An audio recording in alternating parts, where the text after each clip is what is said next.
Just using the junior at the moment because there's a good 6 metres of water in there. Just casting in tight to the edge. Just let it drop down the edge. Keep your eye on the line because the tarpon feed mid-surface and they'll whack it on the drop sometimes.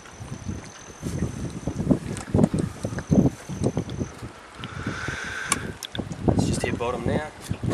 Flick it a couple of times down the ledge.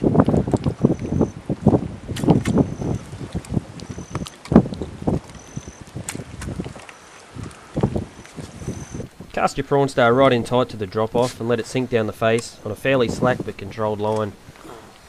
Make sure you keep your eye on the line as it sinks. Beware for any fish hitting it on the drop. Once it hits the bottom, give it a couple of good sharp flicks and just let it sink back again. Hit any fish around the area you're interested. A fleeing prawn's an open invitation then to come out and have a chew.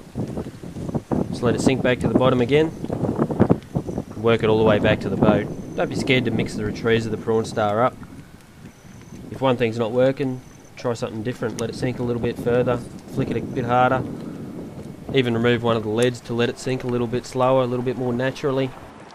Some people don't work the prawn star as much as I do, but I've found I get a lot more strikes by giving it that couple of good sharp flicks and letting it sink back to the bottom. It seems to bring those shut down fish out and biting. You really need to be looking at using braided lines.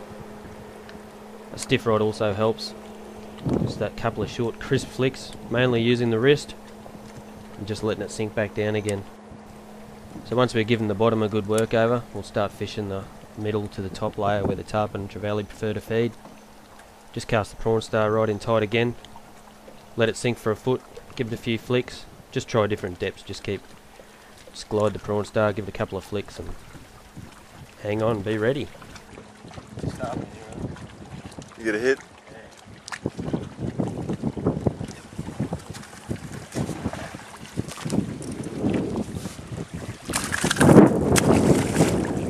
Hey!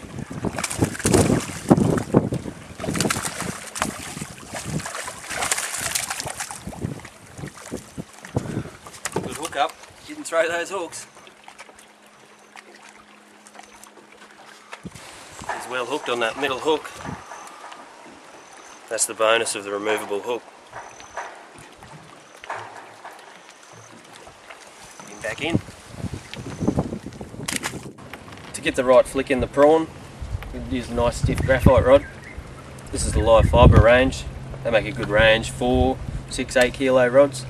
4 to 6 kilo rods are perfect for flatties. It's nice and stiff, get a good flick going. And then you upgrade to the 6, 8 kilo. That'll handle all the jacks. They make a range of rods to cover all species, trevally, jacks, brim, light spin. It's not just prawn stars you can use them on, you can use them on any range. Bait fishing, live bait, plastics. Pretty much cover all bases.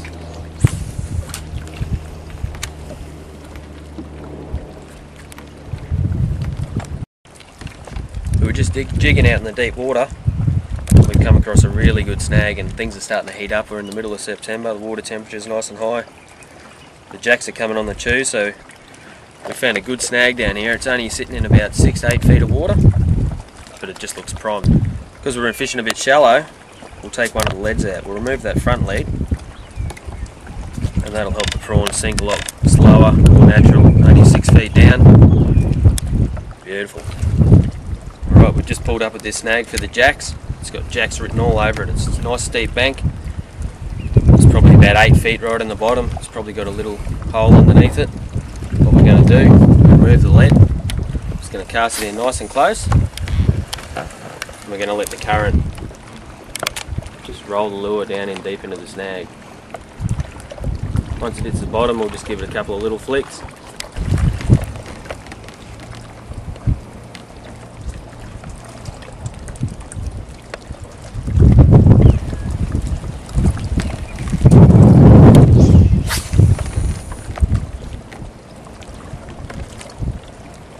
Let some line out, keep your eye on the line.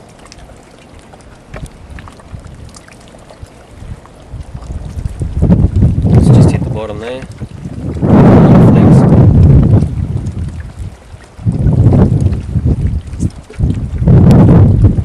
Just make sure that drag's cranked nice and tight too. Just to downstream a little bit, come across this creek mouth here. The tide's been falling for an hour, 2 hours. Hoping the bait's pushing out. There should be some predators sitting on the edge. It's a good 15 feet deep here, so could get anything.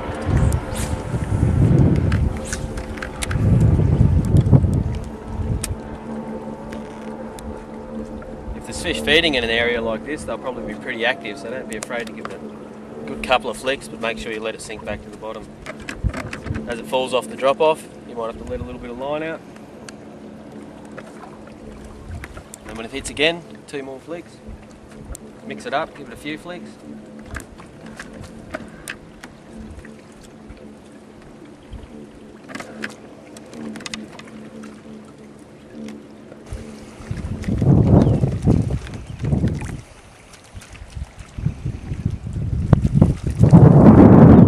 Yep. Oh yeah, double. Nice. Where's yours go? You're right to me.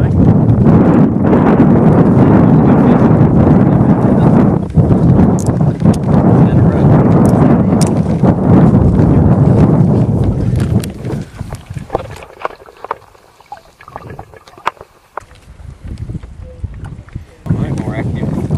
Yeah, there we go, boys.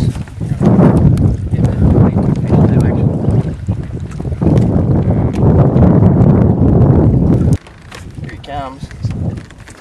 I'll have to cover that. Double ranga. Double hook up on the ranga.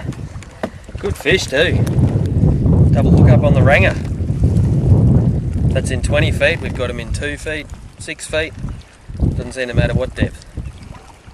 Fat fish. Nice big fish. Beautiful. Bass can be a pretty spooky little fish, so there's no better way to target them than out of the kayak. Today my good mate Benny's dragged me down to his favourite little bass spot, where he's been nailing a heap of good bass over 50 centimetres all in that prawnstar shrimp. We've missed that hot early morning bite, but as the sun's risen the fish should move back into the snags. Along the bank we've got a few grassy overhangs, a couple of fallen trees, and even a bit of fallen timber out deep that we can't see, but we can feel our lures bouncing along. Using this light threadline gear we can skim the lures right in underneath the overhang. Just let them sink a little bit till they hit the bottom. A couple of nice little flicks, let them sink back again. Just work the slope of the bank down and hopefully we come across a bit of fallen timber out there.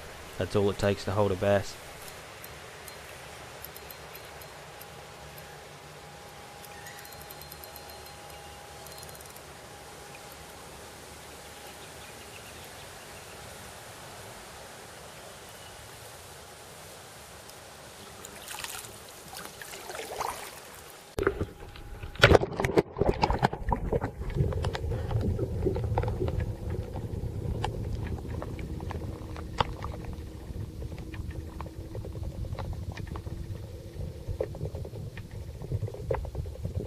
Once you've got the bass out of the trouble zone, just loosen your drag off, let it take its runs out in the open water.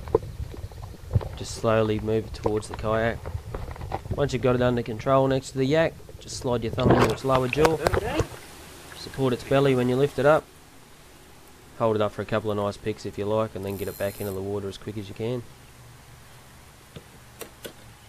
Bass are a great lure target. They smack the lure hard, give a good account of themselves on a light threadline gear.